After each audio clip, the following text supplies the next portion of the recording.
Hello buddies, welcome back. It's Anne-Sophie and today I'm going to show you how you can insert an SD card to your Motorola Moto G13.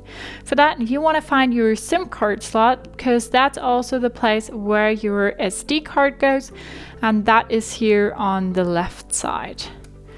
So you take your SIM card ejector or a simple paper clip to open the SIM card slot and then take it out and then put in your SD card right here where there is space for it. Then you take the whole thing and put it back in the phone. Make sure it's closed all the way, and then you first of all have to put in your SIM pin. And now if you go to your settings and go to storage, you see that you can choose between this device and then SanDisk SD card, and this one is almost 3. There are 16 MB used, but it's almost 3, so you can now go ahead and save stuff on there.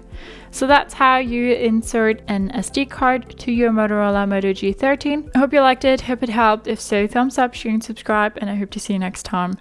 Bye.